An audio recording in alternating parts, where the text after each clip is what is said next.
18-year-old Bobby Hayes lived with his mother in a small town that was growing very quickly.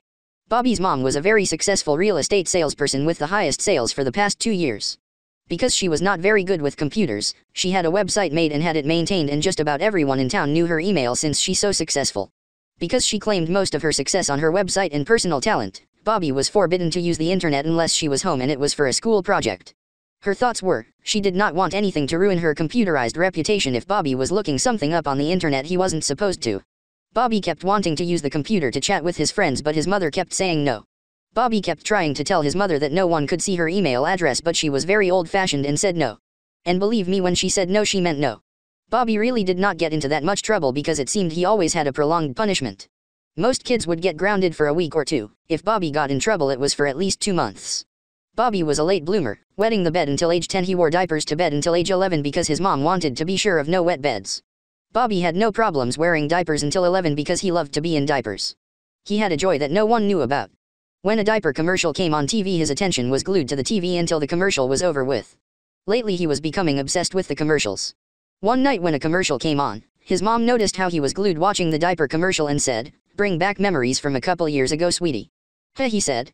"You heard me, you're so into that diaper commercial, do you want to wear them again?" "No way, what are you talking about?" "Right," she said, "I've watched you lately, every time a diaper commercial comes on you stop everything and stare at the TV, whatever, mother." "No, I don't want to be back in diapers." He started sweating a bit and became very nervous, and she picked up on that. The evening went on with him thinking about what she had said and thought tomorrow is Monday and she usually stays late at work from the weekend. Bobby was going to play on the internet and search for other diaper lovers.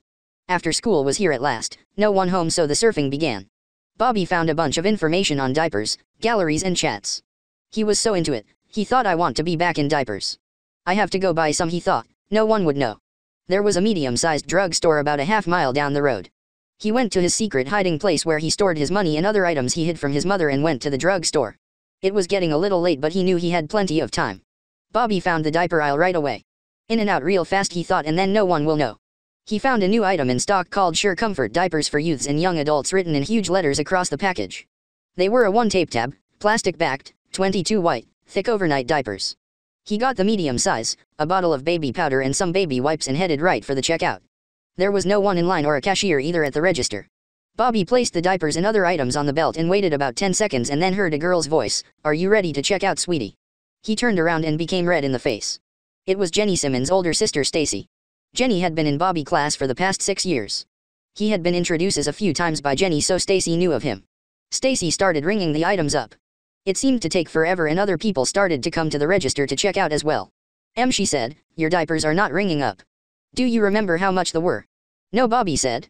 And of course she gets on the intercom and says throughout the entire store, "Dave, I need a price check on Sure Comfort disposable diapers, please.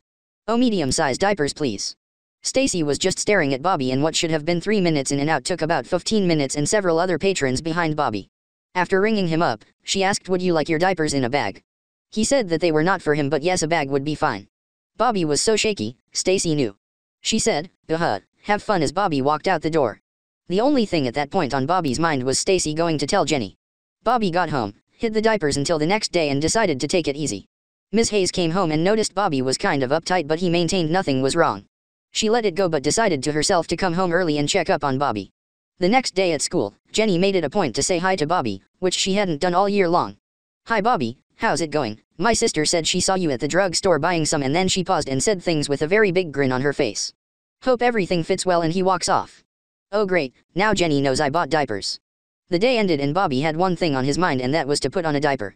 He made it home and made sure his mom wasn't home, and now was the time. Bobby opened the package of diapers, lay it flat on the bed, powdered himself very well and taped up the thick white diaper. These were even thicker than the ones he used to wear. Bobby was happy. Prancing around the house in nothing but a diaper, and then he decided to go downstairs and play on the computer and tell a chat room what he had done. He had the slight urge to pee but decided to wait a while. He was on a chat talking away of how much loved diapers, his experience buying his diapers, and he was wearing one.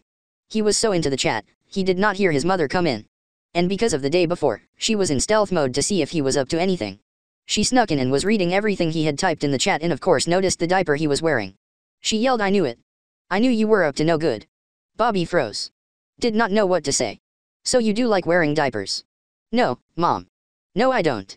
"Well, that's not what you were typing on the computer. And what about the diaper you're wearing?" She said don't move a muscle.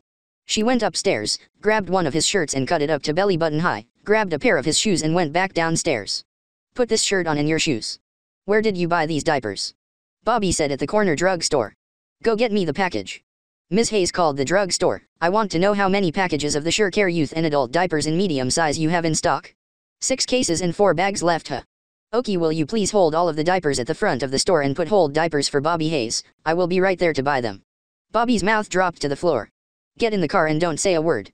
Babies are to be seen, not heard. Bobby walked outside in nothing but a cut-off shirt that went down to his belly button, diaper, and shoes, no more no less. When they went to the store, there were a few people inside. At the front of the store were 3 boxes of diapers with Bobby's name on them and more coming. When they walked in, Bobby was instructed to stay right by the checkout stand by the diapers, which is right where Stacy Simmons was working. So, having some issues, we said Stacy. Ms. Hayes came over to Stacy and said she needed to pay for the diapers. 6 cases and 4 bags. Stacy said okay, what about powder and wipes? Did you need any of those items? Oops, you are right honey, Bobby will need some powder with his diapers.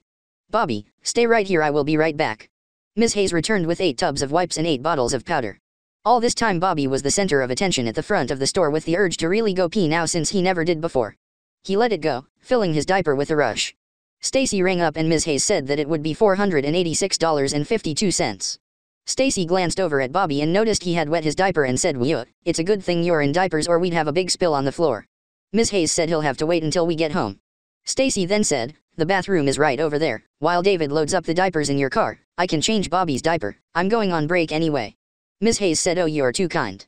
Bobby, go with Stacy to get your diaper changed." From the moment they got into the store, Bobby had said nothing. He just went along with Stacy for a diaper change. On the way to the bathroom, Stacy grabbed her cell phone. Once in the bathroom, Bobby got on a diaper changing station and Stacy went on the phone. "Hey sis, what's up?" Bobby's face was red. "Hey, listen to this sis, BRRRRP, BRRRRP. Now what that was?" Jenny said, "Yeah, sounds like you're changing a diaper." "Oh, you are so right, sister. Just guess whose diaper I'm changing?"